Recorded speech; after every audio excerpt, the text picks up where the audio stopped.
وَنُفِخَ فِي الصُّورِ، اور جب سور میں پھونکا جائے گا، فَصَعِقَ مَن فِي السَّمَاوَاتِ وَمَن فِي الْأَرْضِ، تو ہر کوئی جو بھی آسمانوں اور جو بھی زمین میں ہے سب کے سب بے ہوش ہو جائیں گے، اِلَّا مَن شَاءَ اللَّهُ، مگر جسے اللہ چاہے۔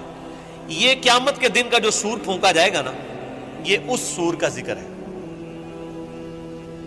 کہ جو روئے ارض پہ لوگ ہیں، آسمانوں میں فرشتے آباد ہیں، سب کو موت آ جائے گی سوائے جس کو اللہ چاہے گا، اور وہ ایک شخص ہے جس کی ایکسیپشن ہے، وہ بخاری مسلم میں حدیث ہے، نبی علیہ السلام فرماتے ہیں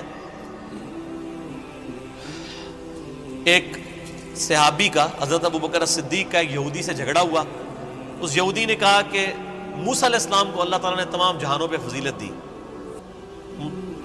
صحابی نے کہا کہ نبی علیہ السلام کو سارے جہانوں پہ فضیلت دی، آپس میں جھگڑا ہوا تو اس صحابی نے نبی علیہ السلام کی محبت میں اس یہودی کو تھپڑ مار دیا، یہ بخاری مسلم دونوں میں۔ مقدمہ نبی علیہ السلام کے پاس پیش ہوا، آپ نے اپنے صحابی کو ڈانٹا اور فرمایا مجھے یونس پہ بھی فضیلت مت دو، اور یونس وہ ہیں کہ جن پہ اللہ تعالیٰ کی طرف سے عطاب آیا، پھر اتنا عطاب کہ سورہ الصافات میں ہے کہ اگر یونس اللہ سے توبہ نہ کرتے تو مچھلی کے پیٹ سے اس دن نکالے جاتے جس دن مردے اپنی قبروں سے نکالے جائیں گے، اور نبی علیہ السلام فرمایا مجھے یہ بھی نہ کہو میں یونس سے افضل ہوں، کسی دوسرے نبی کو ڈیگریڈ نہ کرو میرے مقابلے پہ، اور پھر فرمایا کہ تم موسیٰ کی بات کر رہے ہو، قیامت والے دن سب سے پہلے اللہ تعالیٰ مجھے اٹھائے گا، لیکن میں دیکھوں گا کہ مجھ سے پہلے ہی موسیٰ علیہ السلام ہوش میں ہوں گے اور اللہ کے عرش کا پایا تھامے ہوئے ہوں گے، مجھے نہیں پتا کہ ان پہ قیامت کی بے ہوشی طاری نہیں ہوئی، اس بے ہوشی کے سبب جو دنیا میں اللہ کی تجلی کی وجہ سے وہ بے ہوش ہوئے، یا مجھ سے پہلے وہ زندہ کر دیے جائیں گے۔ یعنی حضرت موسیٰ علیہ السلام کو یہ جزوی فضیلت تمام پیغمبروں پہ حاصل ہے کہ سب سے پہلے ان کو قیامت والے دن اٹھایا جائے گا، یا ان پہ قیامت کی بے ہوشی طاری نہیں ہوگی کیونکہ دنیا میں وہ ایک دفعہ بے ہوشی گزار چکے ہیں اللہ تعالیٰ کی تجلی کی وجہ سے، جو سورۃ الاعراف کے اندر آیا۔ اب دیکھیں اللہ تعالیٰ فرماتا ہے جسے اللہ چاہے گا وہ بے ہوش نہیں ہوگا، ثم نفخ فیہ اخری، پھر سور میں دوبارہ سے پھونکا جائے گا، فاذا هم قیام ینظرون، تو سب کے سب لوگ زندہ ہو جائیں گے اور یوں کھڑے ہو کے ایک دوسرے کو دیکھنا شروع کر دیں گے، انتظار کریں گے کہ اب کیا ہونا ہے۔ واشرقت الارض بنور ربها، زمین جگمگا اٹھے گی تیرے رب کے نور سے، یعنی اللہ تعالیٰ اس دنیا پہ آ جائے گا جیسا کہ شان کی لائق ہے۔ وجاء ربک والملک صفا صفا، سورۃ الفجر میں آتا ہے نا کہ اللہ تعالیٰ اور فرشتے قطار در قطار اس دنیا پہ اتریں گے، اسی دنیا کے اوپر میدان محشر قائم ہونا ہے۔ واشرقت الارض بنور ربها، زمین جگمگا اٹھے گی تیرے رب کے نور سے۔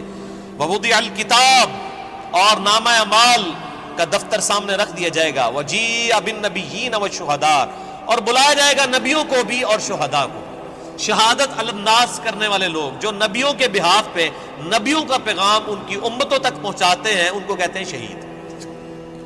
ایک تو وہ شہید ہے جس کو آپ شہید سمجھ رہے ہوتے ہیں جو جنگ میں مارا جائے، یہ تو بہت چھوٹا شہید ہے، اصل شہید وہ ہے جو اللہ کی دعوت لے کے اٹھتا ہے اور شہادت علی الناس کرتا ہے، جو بخاری مسلم میں موجود ہے، کیا میں نے اللہ کا پیغام تم تک پہنچا دیا؟ صحابہ نے کہا یا رسول اللہ صلی اللہ علیہ وسلم پہنچا دیا، تو آپ نے 3 دفعہ فرمایا اللہم اشہد اللہم اشہد اللہم اشہد، تینوں دفعہ آسمان کی طرف انگلی اٹھائی، پھر اصحاب کی طرف، اے اللہ گواہ رہنا، اے اللہ گواہ رہنا، اے اللہ گواہ رہنا، یہ مان رہے ہیں کہ میں نے پیغام پہنچا دیا، اور پھر فرمایا اب تمہاری ذمہ داری ہے کہ تم اس پیغام کو ان لوگوں تک پہنچاؤ جو یہاں پر موجود نہیں ہے، یعنی وہ شہادت علی الناس، یعنی وہ ذمہ داری جو نبی علیہ السلام کے مبارک کندھوں پر تھی وہ آپ نے شفٹ کر دی امت تک، اب امت شہادت علی الناس کرے گی، تو ظاہر ہے جو پھر شہادت علی الناس کرنے والے ہیں ان کو نبیوں والی تکلیف سے بھی گزرنا پڑے گا، تو اللہ تعالیٰ پھر قیامت والے دن ان کو بدلہ دلوائے گا نا، نامہ اعمال بھی آ جائیں گے، نبی بھی، اور نبیوں کے جو خلفاء ہیں جو نبیوں کے طریقے پر قیامت تک لوگوں کو دین کی طرف بلانے والے، شہادت علی الناس کرنے والے لوگ ہیں، وہ بھی بلا لیے جائیں گے۔ پھر کیا ہوگا؟ وَقُضِيَ بَيْنَهُمْ بِالْحَقِّ، پھر ان کے درمیان فیصلہ کیا جائے گا انصاف کے ساتھ، وَهُمْ لَا يُظْلَمُونَ، اور ان پر ظلم نہیں کیا جائے گا، وَوُفِّيَتْ كُلُّ نَفْسٍ مَّا عَمِلَتْ، اور ہر جان کو وہی کچھ بدلہ دیا جائے گا جو اس نے دنیا میں اعمال کیے ہوں گے، ہر جان کو بدلہ مل جائے گا، یہ نہیں ہے کہ دنیا میں کسی نے برے اعمال کیے تو اس کو بدلہ کوئی اچھا مل جائے گا، یا دنیا میں جس بیچارے نے اچھے اعمال گزارے اور زندگی مفلسی کی گزاری اوتھے بھی جا کے بیچارہ انجی رہے گا، نہ، وہاں تو پھر اللہ تعالیٰ کہ ہاں تو پھر کرنسی کوئی اور ہے نا، وہاں تو نیکیوں کی کرنسی چلے گی نا، ہر جان کو بدلہ ملے گا جو کچھ اس نے دنیا میں اعمال کیے ہوں گے.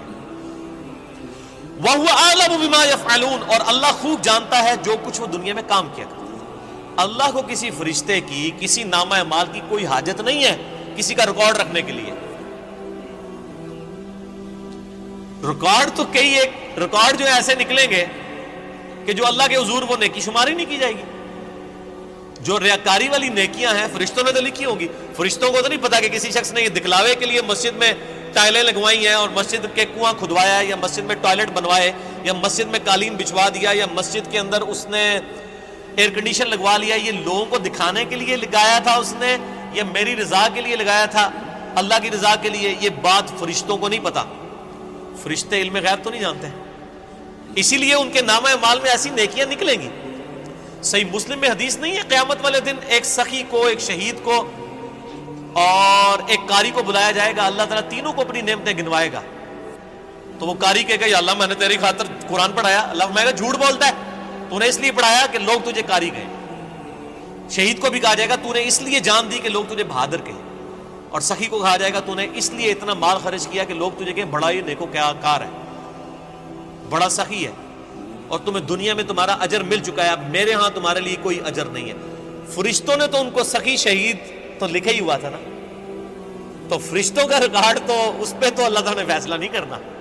فیصلہ تو اللہ تعالیٰ نے اپنے علم کی بنیاد پہ کرنا ہے کہ کس کے اعمال واقعی میرے لیے تھے اور کس کے نہیں. اسی لیے ریاکاری کو شرک اصغر کہا گیا.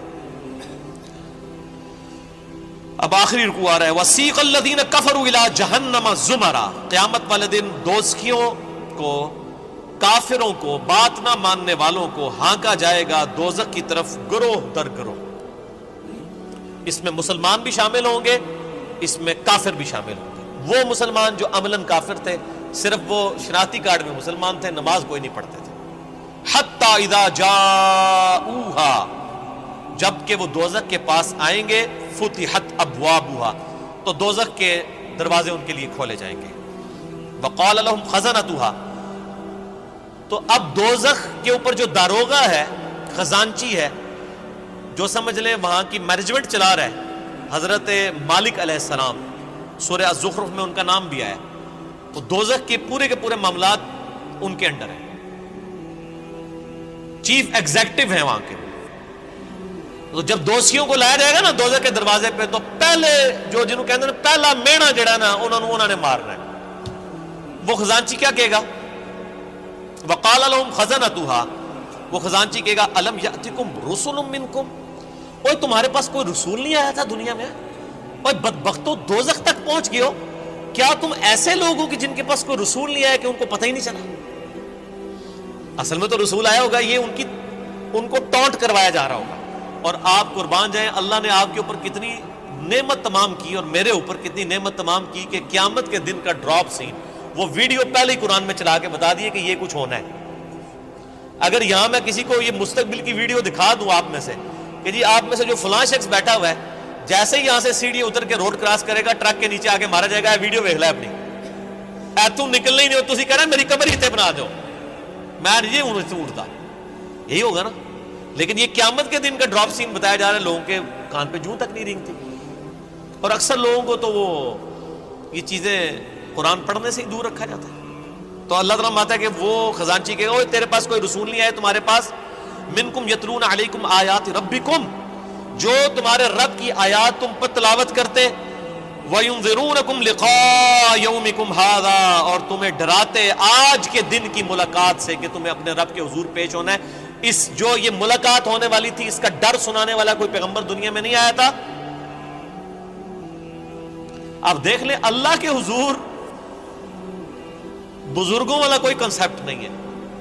اللہ کے حضور دائی جو ہے, امام جو ہے, وہ صرف پیغمبر ہے. یہاں تو ہونا چاہیے تھا نا کہ کوئی بزرگ نہیں آئے, کوئی فرقیاں دے بزرگ, کوئی شیخ الحدیث جنہوں نے تانوں گل دسی ہوئے, وہ سارے کے سارے ڈاکی ہیں. اصل میں جو ریپریزنٹیٹو ہے گاڈ کا آن دا فیس آف ارتھ وہ صرف پیغمبر ہوتا ہے, باقی تو سب ڈاکی ہیں, سب کے سب, وہ تو مڈل مین ہے. اصل میں جو پرسنالٹی ہوتی ہے وہ صرف پیغمبر ہوتا ہے. قالوا بلا، وہ کہیں گے ہاں کیوں نہیں، آیا تو تھا، ولکن حقت کلمۃ العذاب علی الکافرین، لیکن اب کیا ہو سکتا ہے، جو بات نہیں دنیا میں مانتے تھے اپنے پیغمبروں کی، ان پر اللہ کا عذاب تو آ کے رہنا تھا، ہم نے دنیا میں بات نہیں مانی، ہمارا یہ انجام ہو کر ہی رہنا ہے۔ قیل ادخلوا ابواب جہنم خالدین فیہا، کہا جائے گا کھولو دوزخ کے دروازے، داخل کر دو ان میں، ان کو ہمیشہ کے لیے۔ فبئس مثوى المتکبرین، کیا ہی برا ٹھکانہ ہے تکبر کرنے والوں کا۔ اور تکبر کی ڈیفینیشن میں پہلے بتا چکا صحیح مسلم سے کہ تکبر یہ ہے کہ تم حق بات سے اناد کرو اور لوگوں کو حقیر سمجھو۔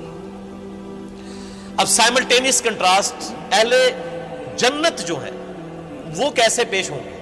وسیق الذین اتقوا ربهم الی الجنۃ زمرا، اہل جنت کو بھی گروہ در گروہ جنت کی طرف لے جایا جائے گا، یعنی جنتی بھی گروہوں کی شکل میں چل رہے ہوں گے۔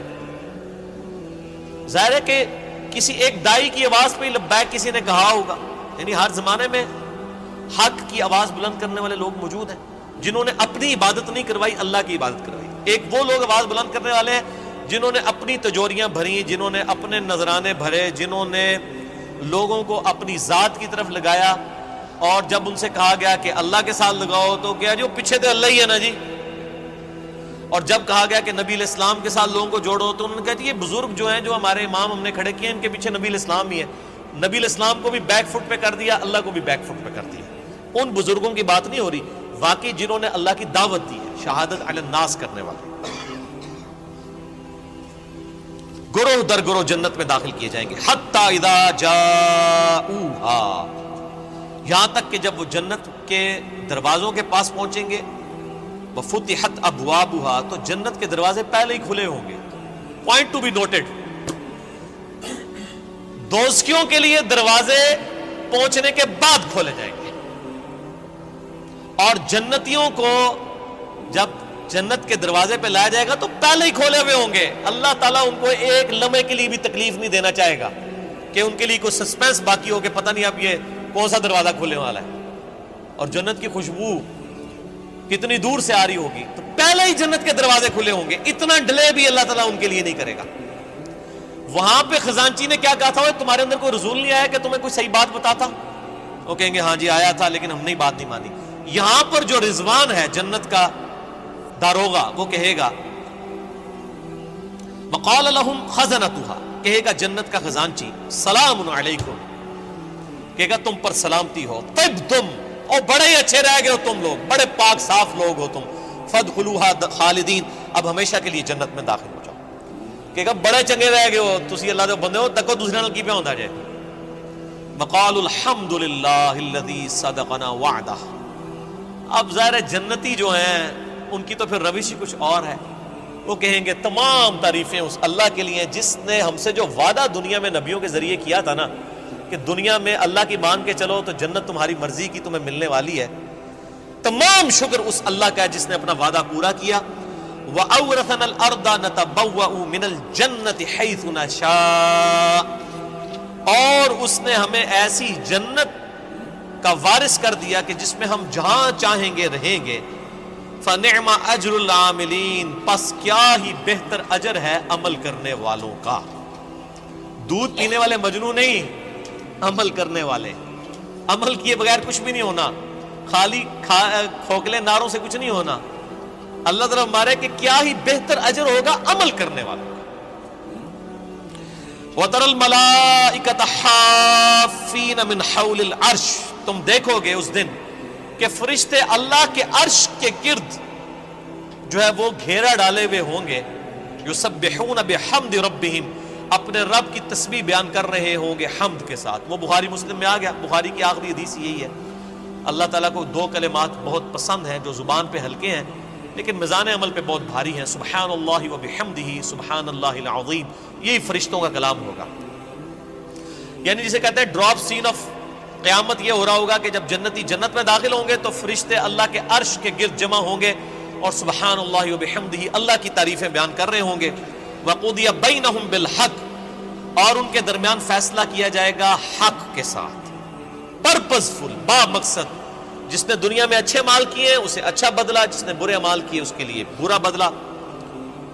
وقیل الحمد للہ رب العالمین، اور ہر طرف سے یہ صدا آ رہی ہوگی، الحمد للہ رب العالمین، الحمد للہ رب العالمین۔ یہ قیامت کے دن کا ترانہ ہوگا، الحمد للہ رب العالمین۔ کیوں؟ یہ ساری کائنات اسی نے سجائی، اسی نے مخلوقات کا سلسلہ شروع کیا، اسی نے زندگی اور موت کے معاملات رکھے۔ یہ پورے کے پورا جو ایک آپ سمجھ لیں سٹیج سجایا گیا تھا نا، اس کی کنکلوژن جنت اور دوزخ کی شکل میں ہوگی نا جب، تو جنتی جب جنت میں پہنچیں گے نا تو بس حقیقت بات ہے کہ یہاں بیٹھ کے احساس ہو رہا ہے کہ جس شخص کو دوزخ سے بچا لیا جائے گا تو اس کی تو زبان سے ہی تسبیحات ختم ہی نہیں ہوں گی، شکر ہے یا اللہ تیرا، شکر ہے یا اللہ، تیرے لیے ساری تعریفیں ہیں، تو نے بچا لیا۔ تو قیامت کے دن حمد کا ترانہ کیا ہوگا؟ الحمد للہ رب العالمین، تمام تعریفیں اللہ کے لیے، ہر طرف سے یہ ندا آ رہی ہوگی، الحمد للہ رب العالمین، الحمد للہ رب العالمین، الحمد للہ رب العالمین۔ اور یہاں لوگوں نے وہ اپنے بزرگوں کے نعرے بنائے ہوئے ہیں، اور جی ہم تو اس طریقے سے نعرہ مارتے ہوئے جائیں گے، اسی تے ادھر کٹھے ہوواں گے، اسی اینج ہوواں گے، او بھائی کچھ بھی نعرے نورے نہیں ہوتے۔ ایک اللہ کی حکومت ہے، لمن الملک اليوم للہ الواحد القہار، آج کے دن کس کی بادشاہت ہے؟ ایک اکیلے اللہ کی، جو سب پہ چھایا ہوا ہے۔ اسی پہ سورہ الزمر مکمل ہوئی۔ اب سورۃ المؤمن انشاءاللہ اگلی کلاس میں شروع کریں گے، ہمارا ٹائم پورا ہو چکا ہے۔ اینڈ پہ اللہ سے دعا کرتے ہیں کہ اللہ تعالی ہمیں ان لوگوں میں شامل فرمائے کہ جو جنت میں جائیں گے اور ان کی زبانوں پر حمد کا ترانہ ہوگا، الحمدللہ رب العالمین۔